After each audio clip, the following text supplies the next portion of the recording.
On this day, April 17th, 1961, the disastrous Bay of Pigs invasion of Cuba took place.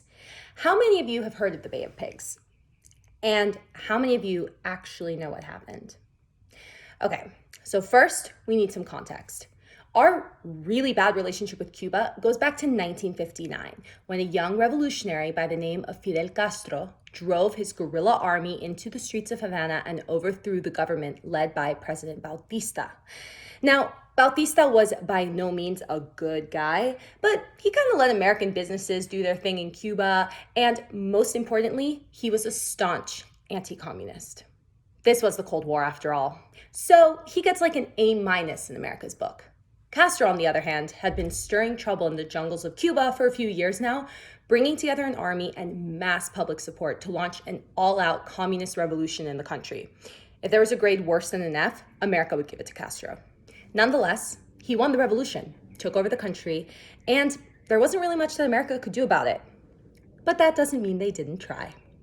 As Cuba got closer and closer to the Soviet Union, they became more and more of a threat to the United States. Remember, at this time, the domino theory was the driving theory behind a lot of America's foreign policy. The domino theory basically was this policy that was made based on the presumption that if one country fell to communism, all of the surrounding countries would fall too. The goal? Prevent that from happening at all costs. Sound familiar, Vietnam? So, fast forward to 1969.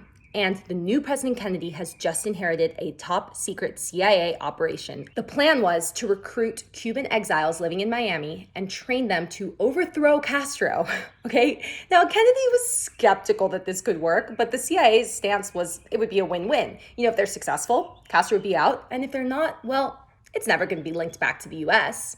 Now, the whole thing was a disaster that would be hilarious if it wasn't such a tragedy. They had designated the Bay of Pigs, which is this small cove-like reef on the south shore of the island. Side note, I actually got to go diving there when I went to Cuba, and I had like a huge freak out history nerd moment. It was super cool. Okay, so first, a whole bunch of the ships coming in hit the coral reefs and sink. You can actually see a lot of them to this day in the reef at the bottom of the ocean. Anyway, then the backup paratroopers land in the wrong freaking place. And then meanwhile, the CIA somehow missed the fact that the entire time the Cuban national radio was broadcasting the entire fiasco to listeners across Cuba. In less than 24 hours, Castro's troops had cornered the rebels on the beach. And with no air support from the US, they surrendered after only 3 days of fighting.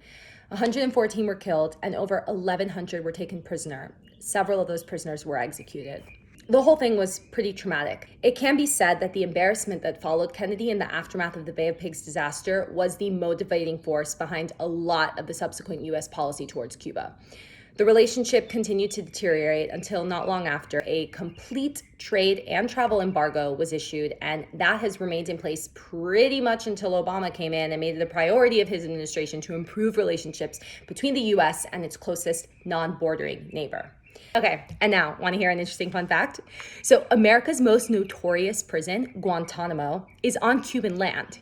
The US has leased the land from Cuba per an agreement since 1903. But since the revolution in 1959, the Cuban government has consistently protested American presence there, calling it illegal. Nonetheless, the US continues to send an annual check of $4,085 per their agreement, and Cuba continues to throw it away in a silent protest.